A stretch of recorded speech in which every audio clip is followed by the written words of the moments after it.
Ma copine a invité son mari de bureau à notre dîner de la Saint-Valentin en disant qu'il se sentait seul. Ne sois pas jaloux, ils m'ont ignoré toute la soirée. J'ai payé mon steak, je me suis levé et j'ai dit « Vous allez super bien ensemble tous les deux, je te quitte ». Et voici le post original. Moi, un homme de 29 ans, je n'arrive toujours pas à croire que c'est arrivé. L'écrire me semble surréaliste, mais j'ai besoin de vider mon sac. Alors voilà, la Saint-Valentin. J'avais réservé 2 mois à l'avance dans ce resto italien en centre-ville. Pas hors de prix, mais assez chic pour nécessiter une réservation. Je sortais avec ma copine, 27 ans depuis presque 2 ans. On vivait ensemble depuis 6 mois dans son appartement vu que le bail était à son nom. Et c'était logique financièrement. Le jour J, je me prépare vers 17h. Chemise repassée, parfum la totale, elle est dans la salle de bain en train de se maquiller, magnifique.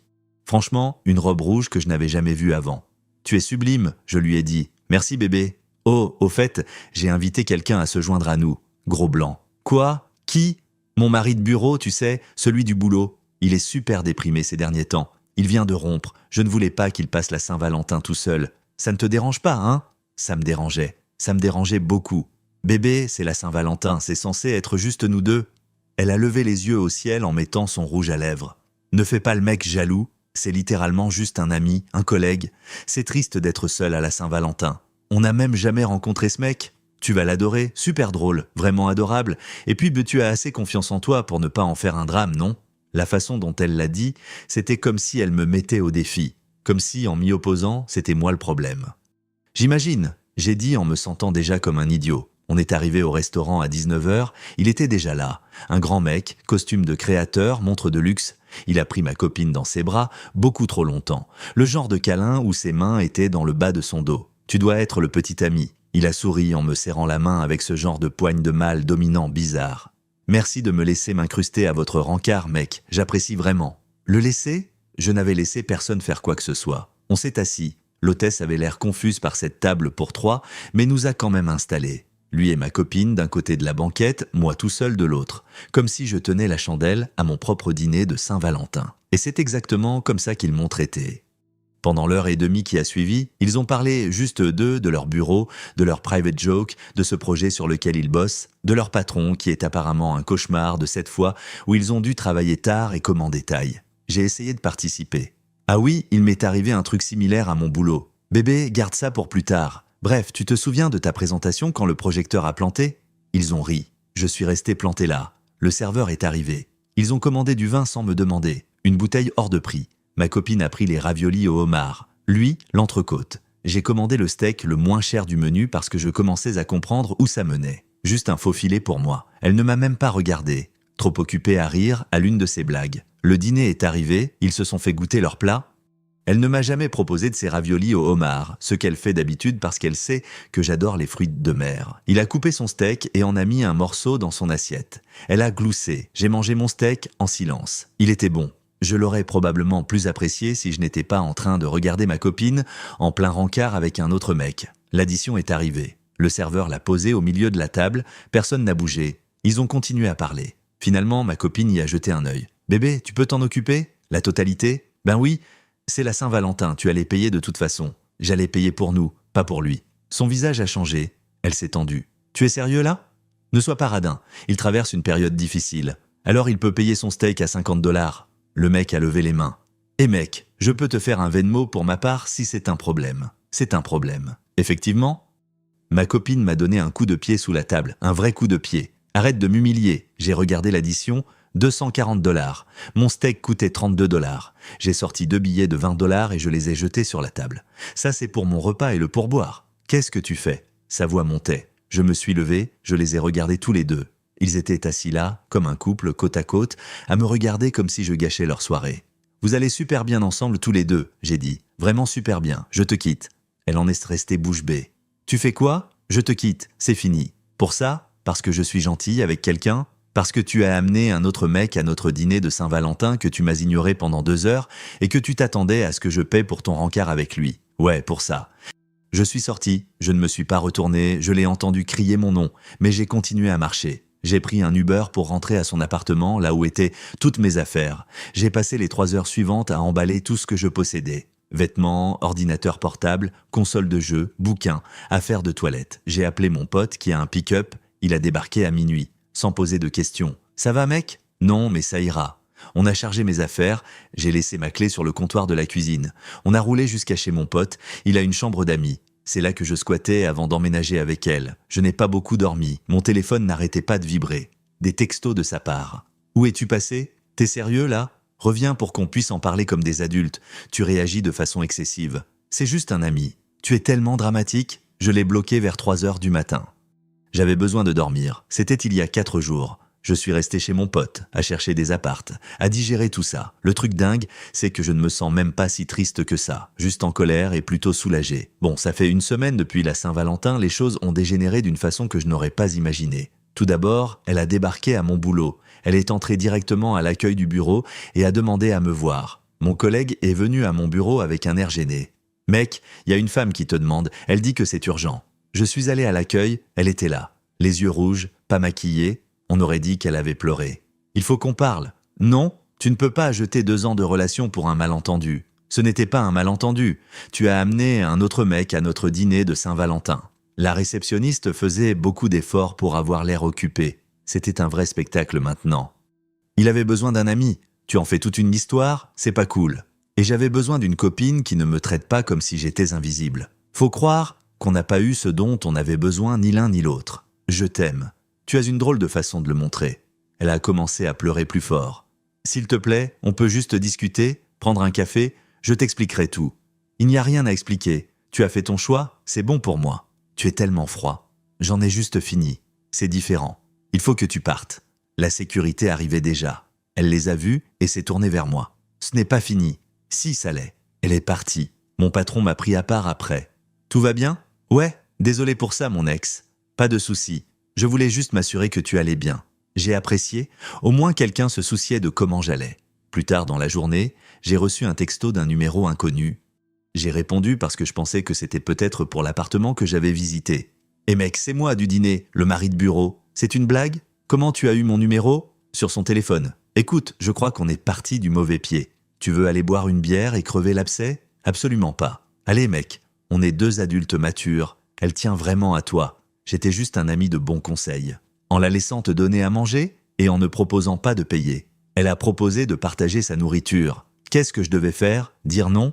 L'audace de ce type.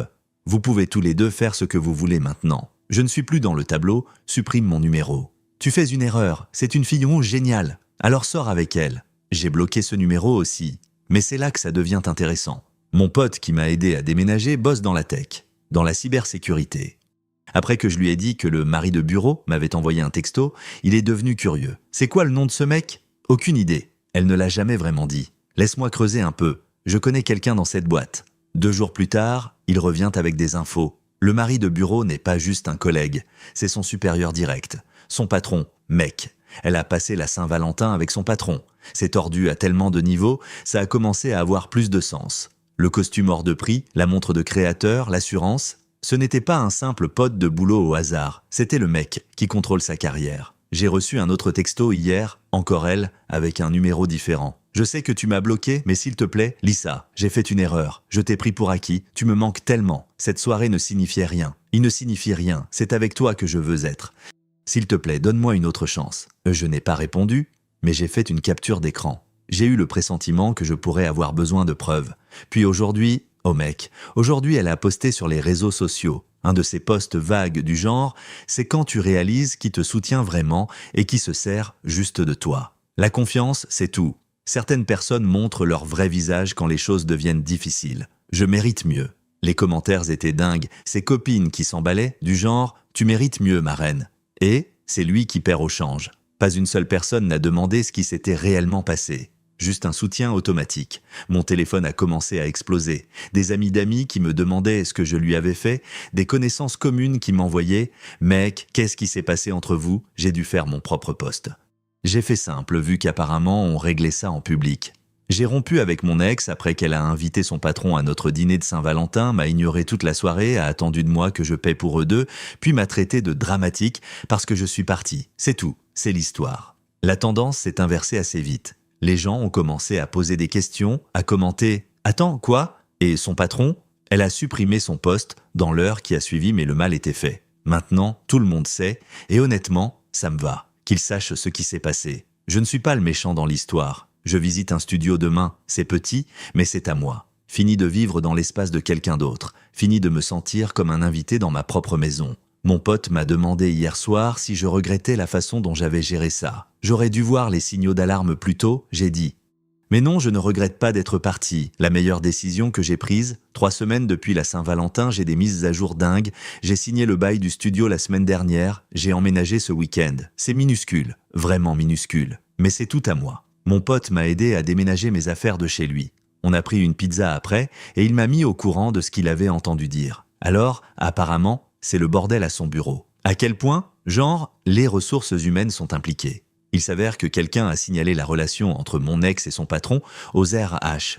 L'histoire du dîner plus précisément. Quelqu'un les a vus ensemble, les a reconnus de l'entreprise et a déposé une plainte officielle pour relations inappropriées sur le lieu de travail. Attends, ils ont vraiment un truc? C'est ce que les RH examinent. Si c'est juste une proximité inappropriée ou s'ils ont franchi la ligne.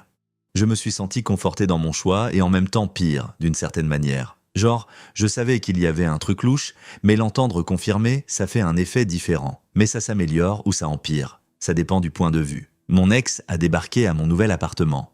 Aucune idée de comment elle a eu l'adresse. Elle a probablement appelé ma mère ou un truc du genre. Elles se sont toujours bien entendues. Elle a frappé à ma porte vers 20h mardi. J'ai regardé par le Judas. C'était elle, je n'ai pas ouvert. Qu'est-ce que tu veux? S'il te plaît, laisse-moi entrer, il faut qu'on parle. Vraiment pas? J'ai perdu mon boulot. Ça m'a stoppé. J'ai ouvert la porte mais je suis resté sur le pas. Je ne l'ai pas laissé entrer. Que s'est-il passé? Elle avait l'air dans un état pitoyable. Cheveux en bataille, vêtements froissés, yeux gonflés. Ils m'ont viré, a-t-elle dit. Violation du règlement de l'entreprise, c'est de ta faute. De ma faute? Comment ça? Tu as parlé de lui aux gens, de la Saint-Valentin. Quelqu'un nous a signalé et maintenant on est tous les deux virés. Je n'ai rien signalé, j'ai juste dit aux gens ce qui s'était passé quand tu as posté sur moi en ligne. C'est la même chose, tu as ruiné ma carrière, je pourrais te poursuivre en justice. Pourquoi? Avoir dit la vérité? Pour harcèlement? Pour diffamation? La porte d'un voisin s'est ouverte. Un vieux monsieur a jeté un œil. Tout va bien? Oui, monsieur. Elle s'en va. Mon ex a regardé le voisin, puis s'est tournée vers moi. Elle a baissé la voix. Je n'ai plus rien maintenant. Pas de boulot. Je ne peux plus payer mon appart. Et tout ça, c'est à cause de toi. C'est à cause de tes choix. C'est toi qui les as faits. Maintenant, tu assumes. Je n'arrive pas à croire que tu sois aussi cruel. Je croyais que tu m'aimais. C'était le cas, au passé. Tu as tué ça quand tu as fait passer ton patron avant moi le jour de la Saint-Valentin. Ce n'est plus mon patron. On est tous les deux au chômage. Ce n'est toujours pas mon problème. Où je suis censé aller? Qu'est-ce que je suis censé faire? Débrouille-toi. Comme j'ai dû me débrouiller pour trouver où vivre quand j'ai quitté ton appart. Elle a essayé de me pousser pour entrer dans mon appartement. Littéralement me pousser. J'ai tenu la porte fermement. Tu dois partir maintenant. Laisse-moi juste rester ici ce soir, s'il te plaît. Je n'ai nulle part d'autre où aller. C'est fâcheux, mais c'est toujours non. Le voisin a encore interpellé. « Fiston, tu veux que j'appelle la police ?» Mon ex a écarquillé les yeux. Elle a reculé. Très bien, j'espère que tu es content. Tu as détruit ma vie. Tu as invité ton patron à notre dîner de Saint-Valentin. Tu as détruit ta propre vie. J'ai juste arrêté d'y participer. Elle est partie. Je l'ai entendu pleurer dans le couloir. Je me suis senti mal pendant peut-être 2 secondes, puis je me suis souvenu de comment elle riait en lui donnant la béquée de ses raviolis au homard pendant que j'étais assis là tout seul. Le lendemain, j'ai reçu un appel d'un numéro avec l'indicatif de ma ville natale. Ma mère. « Chérie, elle m'a appelé? Je m'en doutais. Elle dit que tu l'as jetée à la rue et que maintenant elle est sans abri. » Ce n'est pas ce qui s'est passé. J'ai quitté son appartement il y a 3 semaines. Elle a été virée de son boulot pour conduite inappropriée avec son supérieur. C'est son problème. Elle a raconté ça comme si tu l'avais jetée dans le froid. Maman, elle a ramené son patron à notre dîner de Saint-Valentin, elle m'a ignoré complètement. Elle s'attendait à ce que je paie pour eux deux et je me suis barré. Ensuite, j'ai découvert qu'ils avaient un comportement inapproprié au boulot et les RH s'en sont mêlés. Rien de tout ça n'est de ma faute. Silence à l'autre bout du fil. Puis, son patron? Ouais. Ah mon chéri, je suis désolé, c'est affreux. Ça va, je vais bien, j'ai mon propre chez moi maintenant. Elle a aussi dit que tu refusais de l'aider. L'aider pourquoi? Elle a demandé si elle pouvait rester avec nous un moment. Elle a dit que tu l'avais suggéré. Quel culot, je n'ai absolument pas fait ça. Maman, s'il te plaît, ne la laisse pas te faire culpabiliser. Elle a fait ses choix. Ne t'inquiète pas, je lui ai dit non. Ton père ne l'aurait pas permis de toute façon, il était déjà méfiant quand elle a appelé. Dieu merci d'avoir des parents qui écoutent vraiment. Mais attendez, il y a plus. Parce que bien sûr qu'il y en a plus, j'ai reçu une demande de message sur les réseaux sociaux de son patron, ou ex-patron maintenant, j'imagine. Il faut qu'on parle, cette situation a dégénéré. Je suis prêt à admettre que nous avons peut-être franchi certaines limites, mais ta réaction a causé de réels dégâts. Des gens ont perdu leur emploi. On peut régler ça comme des adultes. J'ai fait une capture d'écran et je l'ai envoyée à mon pote qui bosse dans la tech. Frérot, ce mec essaie de te faire porter le chapeau pour leur connerie. Je devrais répondre? Surtout pas. Il cherche un bouc émissaire. Ne lui donne pas de munitions. Je n'ai pas répondu. Je l'ai juste bloqué lui aussi. Hier soir, mon ex a posté un long monologue décousu dans sa story. Je l'ai regardé via un faux compte que mon pote a créé. Elle pleurait, parlait de la façon dont les gens montrent leur vrai visage dans les moments difficiles et comment la personne qui soi-disant l'aimait l'a abandonnée quand elle en avait le plus besoin et comment les hommes ruinent votre vie puis agissent comme s'ils étaient la victime. Zéro remise en question, zéro mention des raisons pour lesquelles tout ça est arrivé, de la victimisation pure. Les commentaires étaient partagés. Certains y croyaient, d'autres la recadraient, parce que la vérité s'était déjà répandue parmi nos amis communs. Quelqu'un a commenté « Tu n'as pas trompé ton mec avec ton patron ?» et elle a supprimé toute la story. J'ai arrêté de me prêter attention à tout ça. Je l'ai bloqué de partout. J'ai changé de numéro et je n'ai donné le nouveau qu'aux personnes en qui j'ai confiance. J'ai dit à ma mère de ne partager aucune information sur moi. Le boulot se passe bien. Mon boss a apprécié la façon professionnelle dont j'ai géré la situation au bureau. Je déjeune plus souvent avec mes collègues. L'une d'entre elles, cette femme de la compta, on a beaucoup discuté. Rien de sérieux, c'est juste sympa d'avoir des conversations normales avec quelqu'un. Le studio prend forme. J'ai déniché un canapé dans une friperie. Il est moche, mais confortable. Mon pote a ramené sa vieille télé. Je me construis doucement une vie qui est vraiment la mienne. J'ai vu que mon accord de résiliation de bail pour l'appart de mon ex est enfin arrivé par email. Elle m'avait gardé sur le bail même si je la payais en liquide. Je n'avais jamais rien signé d'officiel. Donc, légalement, je n'ai jamais été redevable du loyer, ce qui est une bonne chose parce que j'ai entendu dire qu'elle a des retards de paiement. Ce n'est plus mon problème. Ça fait environ 6 semaines depuis la Saint-Valentin. Dernière mise à jour parce que j'ai besoin de clore ce chapitre. Premièrement, la situation de l'appartement s'est résolue d'elle-même. Mon ex a été expulsé. J'en ai entendu parler par un ami commun qui lui parle encore. Apparemment, elle ne pouvait pas payer le loyer sans son boulot. Elle a pris 3 mois de retard. Et le proprio a entamé une procédure d'expulsion. Elle a essayé d'appeler mon nouveau numéro, je ne sais comment. Je n'ai pas répondu. Elle a laissé un message vocal. « Je sais que tu as changé de numéro, mais je l'ai eu par ta mère. S'il te plaît, ne lui en veux pas. » J'ai menti et j'ai dit que c'était une urgence. « Écoute, je suis vraiment dans la merde. Ils me mettent à la porte. Je n'ai nulle part où aller. Mes parents ne veulent pas m'aider. Mes amis sont tous occupés avec leur propre vie. Tu es la seule personne qui se soit jamais vraiment souciée de moi. Est-ce que je peux, s'il te plaît, juste rester chez toi quelques semaines? Je dormirai sur le canapé. Tu ne sauras même pas que je suis là. S'il te plaît, je l'ai effacé. J'ai encore changé de numéro. J'ai raconté à ma mère ce qui s'était passé. Elle se sentait super mal. Elle m'a dit que tu étais à l'hôpital. Je ne lui aurais jamais donné ton numéro sinon. C'est bon, maman. Je vais juste donner mon nouveau numéro à tout le monde. Mais voici le clou du spectacle. La vraie conséquence que je n'avais pas vu venir. Cette femme de la compta dont j'ai parlé, on a pris des cafés, discuté pendant les pauses déjeuner. Elle est cool, intelligente, drôle, elle gère sa vie. On a eu un vrai rencard la semaine dernière. Bon dîner, bonne conversation. Elle a payé son propre repas sans qu'on le lui demande. Imaginez un peu. À la fin de la soirée, elle a dit un truc qui m'a marqué. J'ai entendu parler de ce qui s'est passé avec ton ex, l'histoire de la Saint-Valentin. Je veux juste que tu saches que je trouve que tu as vraiment bien géré la situation. Plein de mecs en auraient fait un drame ou auraient essayé de se venger. Tu es juste parti, ça demande de la force. Je ne me sentais pas fort, je me sentais un peu pathétique, honnêtement. Ça ne l'était pas. Tu t'es assez respecté pour partir quand tu as vu qu'on te manquait de respect. C'est énorme. On y va doucement. Pas d'urgence, pas de pression, on voit juste où ça nous mène. Pendant ce temps, mon ex a complètement sombré.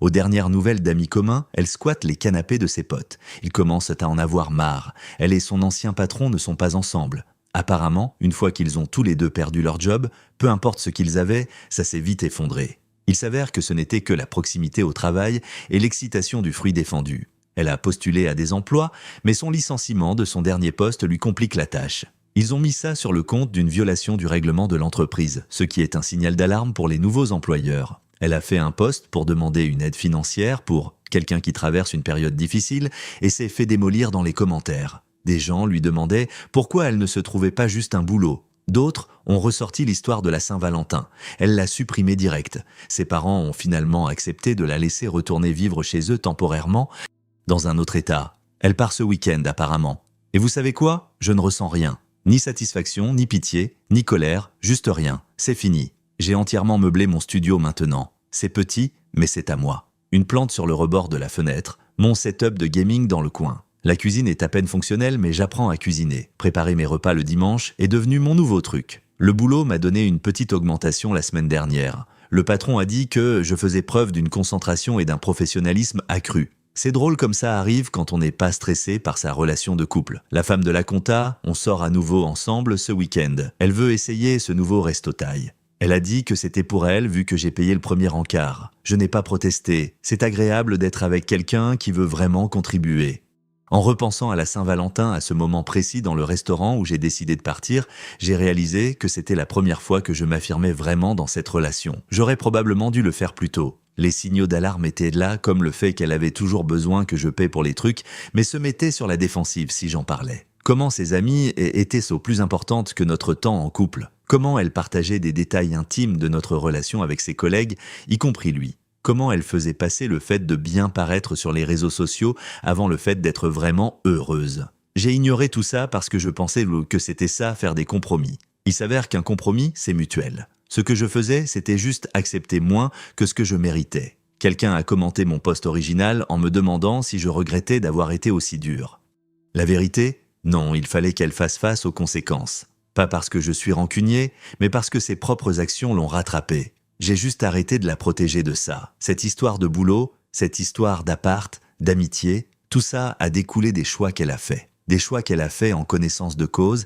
Elle savait qu'amener son patron à notre dîner de Saint-Valentin c'était mal, elle l'a fait quand même. Elle savait que passer son temps de travail à développer une relation inappropriée c'était mal. Elle l'a fait quand même. Je ne suis pas responsable de réparer le bordel qu'elle a créé. Mon pote m'a demandé hier soir si je la reprendrais si elle revenait en rampant. Aucune chance. Même si elle était sincèrement désolée, elle est désolée de s'être fait choper. Désolée d'avoir perdu son boulot. Désolée de faire face aux conséquences. Elle n'est pas désolée pour ce qu'elle a fait. Grosse différence. Il a hoché la tête. C'est de bonne guerre? Donc voilà. C'est la fin de cette histoire. Un mec se fait manquer de respect à la Saint-Valentin, se barre, reconstruit sa vie. Pas de drame. Pas de grand complot de vengeance. Juste une personne normale qui a décidé qu'elle méritait un minimum de respect et qui a agi en conséquence. La femme de la compta vient de m'envoyer un texto pour me demander si je suis allergique à quoi que ce soit avant samedi. C'est le genre de considération que j'aurais dû avoir depuis le début. Quelqu'un qui en a vraiment quelque chose à foutre. À tous ceux qui ont suivi toute cette histoire, merci pour le soutien.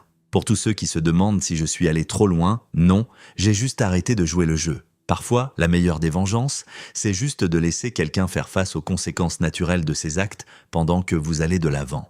Et à mon ex, si tu lis ça d'une manière ou d'une autre, j'espère sincèrement que tu remettras de l'ordre dans ta vie.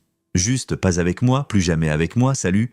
N'oubliez pas de liker et de vous abonner pour ne rien rater des prochaines histoires. Et dites-moi en commentaire, d'où est-ce que vous nous écoutez? It did take down my food hunger a little bit, but it did give me spores. Okay, And then made me weird and fuzzy, so it's okay. I don't know where to go, but from now, I think we should just go this way and find another Okay. way. There's this vine. Oh, I guess it goes out. Okay. Where did you go? Did you I- crawl through this hole? Yeah, you I'm right did. here. Okay. I think this is a good thing. There's a bunch of vines that lead up to like high places Okay. And we're pretty protected from the wind. from the wind, yeah. Like, we're being I'm like not. moved, but like we're not. Yeah. It's not that bad. Okay. Okay. I'm kind of gonna slide and going go to down? the side. Yeah, like kind of slide and get over here to this waterfall. If you can.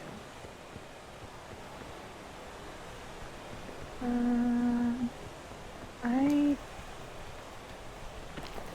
Why can I not? Wait. Why is my?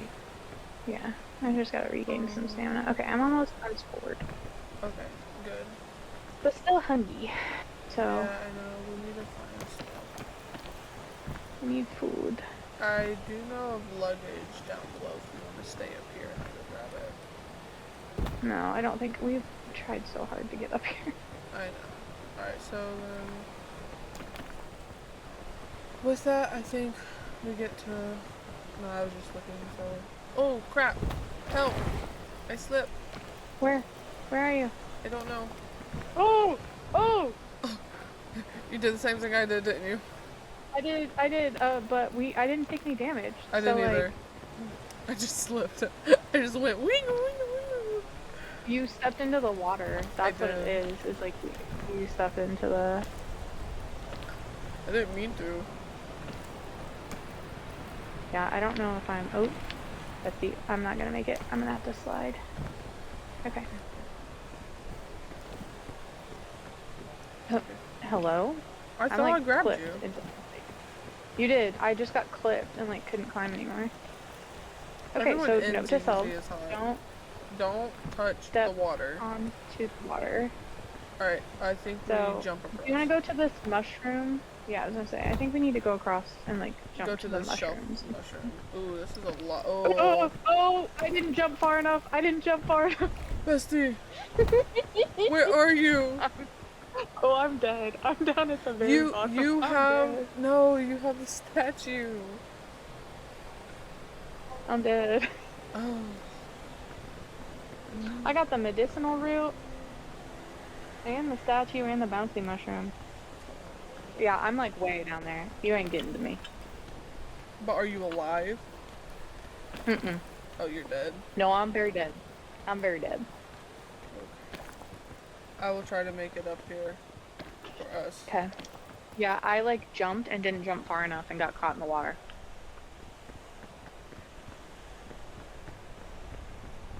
So. Wind. I know. I got it. I got it. There you are. Hi. Sorry, just as soon as I manifested as a ghost, I saw the wind and you jumping and I was like, oh no. No. Oh no, bestie. The spores. I know. I know. It's another spore there. Just need to get high enough. Okay. Phew. Okay.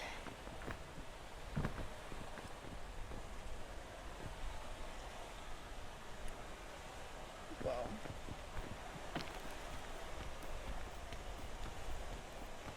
I guess if you really needed to, you could rescue cannon your way to that shelf, couldn't you? I could. Not that it's ideal, but like it's possible. I might do that. I don't know where you're going after that, but there's at least like vines and things, and I really don't know about this map, Bessie. I almost feel like you need to go to that tree and climb some vines. No. Oh. You were so close. Alright, I'll try again.